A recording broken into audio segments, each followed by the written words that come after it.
Hi, I'm John Lacey. Welcome to Actors in Words, a celebration of the very best writing from film and television.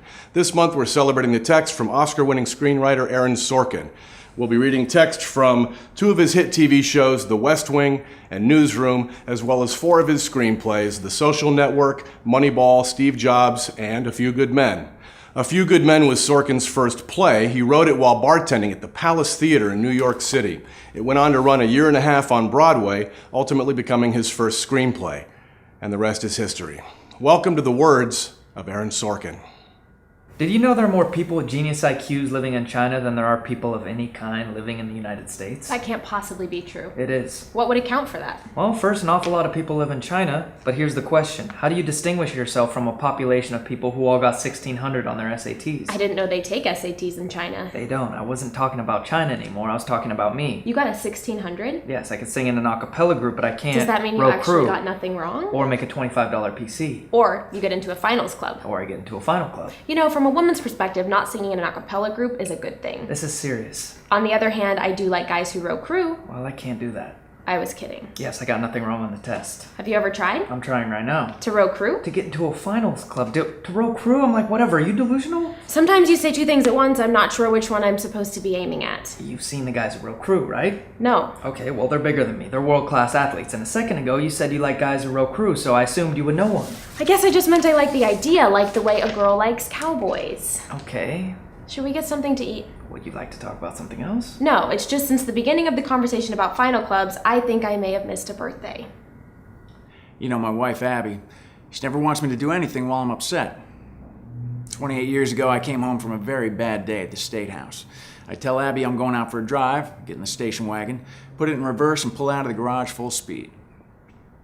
Except I forgot to open the garage door. Abby told me not to drive while I was upset, and she was right.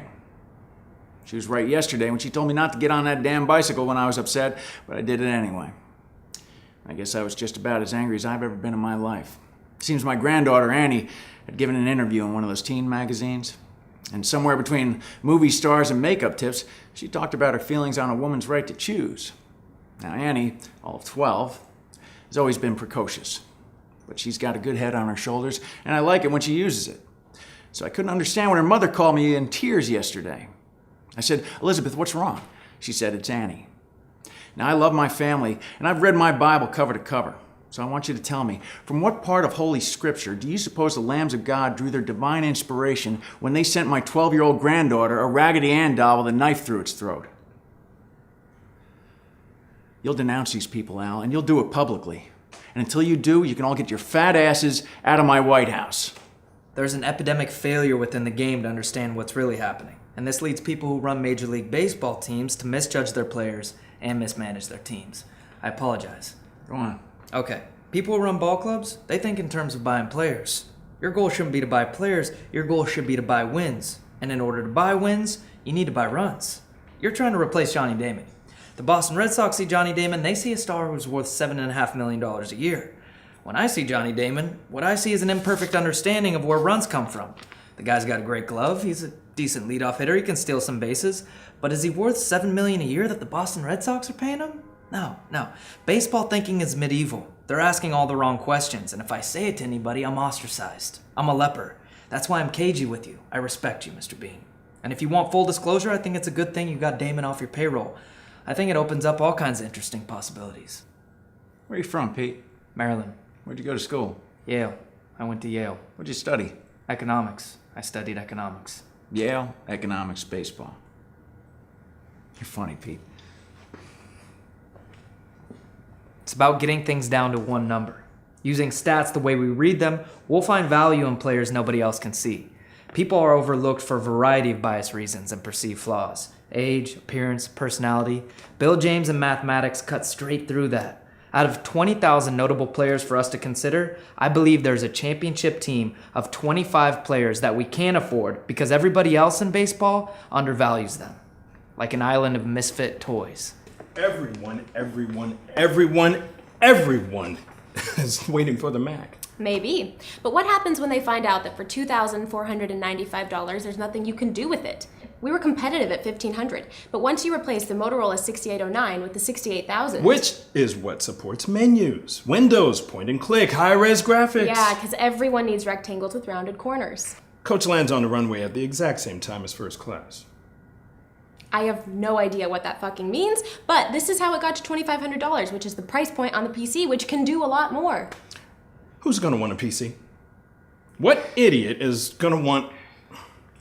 If I want to tell you there's a spot on your shirt, I point to the spot. I don't say there's a spot 14 centimeters down from the collar, 3 centimeters to the right of the second button, while I try to remember what the command is for club soda. That is not how a person's mind works. If the goal was ease of use, maybe you should have given it some memory. Right. You can complain about memory or you can complain about price, but you can't do both at the same time. Look at their faces when they see what it is. Right? They won't know what they're looking at or why they like it, but they'll know they want it. Not instantly. When people heard Rite of Spring, they tore the chairs out of the theater. They didn't buy the record. Rite of Spring happens to be the most revolutionary and provocative symphony of our century. Ballet. It was a ballet, but Igor Stravinsky didn't say he was going to sell 20,000 units a month. You get on base, we win. You don't, we lose. And I hate losing. I hate it. I hate losing even more than I want to win, and there's a difference. No bunting whatsoever. Someone bunts on us, pick it up and throw it to first. Don't try to be a hero and go to second. Let them make the mistakes. When your enemy's making a mistake, don't interrupt them. They're giving you an out. Just take it and say thank you. So Harvard got a tuition check from Andy Hertzfeld to pay for Lisa. I don't think they look that carefully. I don't think they'll notice it wasn't from you. Close one. This was almost embarrassing for me. I understand. I'll wire you the money today. I do apologize. I understand how you feel. I can't even think of an appropriate analogy. I knew you guys would fix things. You always do. But in the meantime, if the money wasn't there, she'd miss a semester of school. Yeah? She'd have to tell her friends why, and she needed things. She needed socks. What? It's cold in Cambridge. She needed money for socks. You gave her socks. I gave her money for socks. You don't get to deputize yourself as her intern. You don't get to override my decisions. You don't get to act like you're her father. Somebody had to. What the fuck did you just say to me? Look, I've known her since she was 6. I also consider... Look, Chrisanne's my friend. I've known her outside of our relationship. So you're like a family advisor? I'm a family friend. You had 42 days to study our system and get out ahead. Do you see any of your code on Facebook? Did I use any of your code? Could we You please... stole our whole goddamn idea. Match.com for Harvard guys? May I continue with my deposition? You know, you really don't need a forensics team to get to the bottom of this. If you guys were the inventors of Facebook, you'd have invented Facebook. I can't wait to stand over your shoulder and watch you write us a check. No shit. I asked you to wait with an agent. I wanted to get some air. And that's fine, but I asked you to wait with an agent. Simon, You can say to the agent, I'd like to go outside and get some air, and he'll go with you.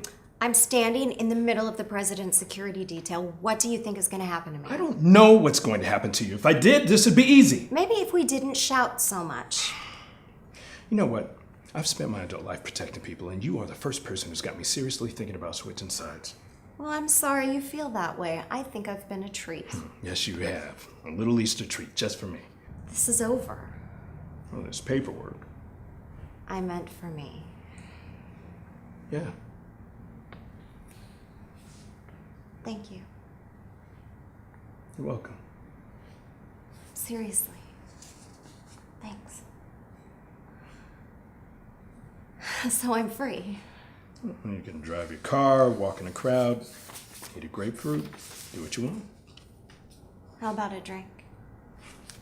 Sure, you can drink. Can you meet me after the play?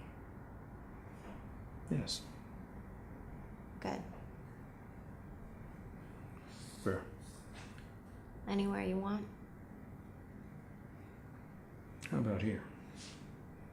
Let me rephrase this. You sent my client 16 emails, and in the first 15, you didn't raise any concerns. Is that a question? In the 16th email, you raised concerns about the site's functionality. Were you leading them on for 6 weeks? No.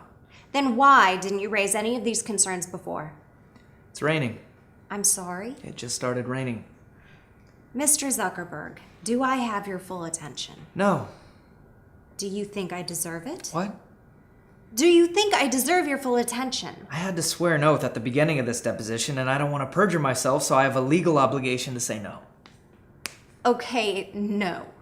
You don't think I deserve your full attention. I think if your clients want to sit on my shoulders and call themselves tall, they have a right to give it a try, but there's no requirement I sit here and enjoy listening to people lie. You have part of my attention. You have the minimum amount.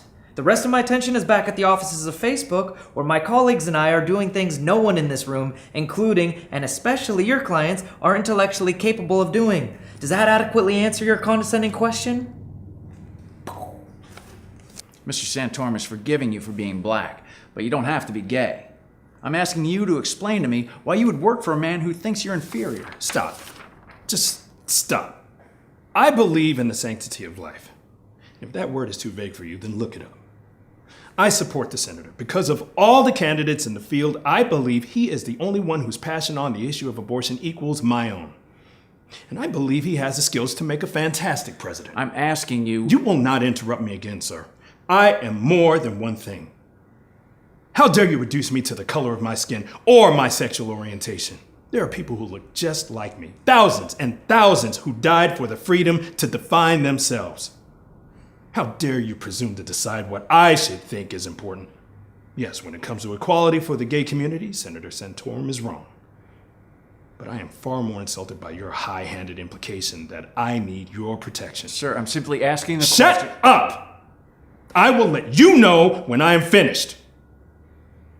I came on this program because Rick Santorum believes that the right to kill an unborn child is not inalienable, and I stand with Rick Santorum, and I stand with the Catholic Church. I am not defined by my blackness, and I am not defined by my gayness. And if that doesn't fit your narrow-minded expectation of who I'm supposed to be, I don't give a damn. Because I am not defined by you either. So get this through your thick head. I don't need your help. Mr. Wall, does Mr. Santorum think you're fit to be a teacher? No, he doesn't. Lieutenant, how long have you been in the Navy? Going on 9 months now. And how long have you been out of law school? A little over a year. I see. Have I done something wrong? No. When I petitioned division to have counsel assigned, I was hoping I would be taken seriously. No offense taken, in case you were wondering. Commander, Lieutenant Caffey is generally considered the best litigator in our office. He successfully plea bargained 44 cases in a row. One more and I get a set of steak knives. Have you ever been in a courtroom? Once had my driver's license suspended. Danny. Commander, from what I understand, if this thing goes to court, they won't need a lawyer, they'll need a priest. No. They'll need a lawyer. Do you have jurisdiction here that I should know about? My job is to make sure you do your job. I'm special counsel to internal affairs, so my jurisdiction is in your face. Read the letters. I'll expect a report. Sure. You're dismissed. I always forget that part. He's gonna get his ass whipped. Transfer Santiago. Yes, I'm sure you're right. I'm sure that's the thing to do. Wait, I've got a better idea. Let's transfer the whole squad off the base. Let's, on second thought, transfer the whole division off base. John, go on out there and get those boys down off the fence. They're packing their bags. Tom? Yes, sir. Get me the president on the phone. We're surrendering our position in Cuba. Yes, sir. Wait a minute, Tom. Don't get the president just yet. Maybe we should consider this for a second. Dismiss, Tom. Yes, sir. Maybe, and I'm just spitballing here, maybe we have a responsibility as officers to train Santiago.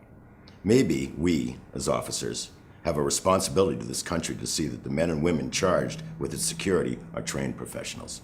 Yes, I'm certain I read that somewhere once. And now I'm thinking, Colonel Martinson, that your suggestion of transferring Santiago, while expeditious and certainly painless, might not be, in a manner of speaking, the American way. Santiago stays where he is. We're gonna train the lad.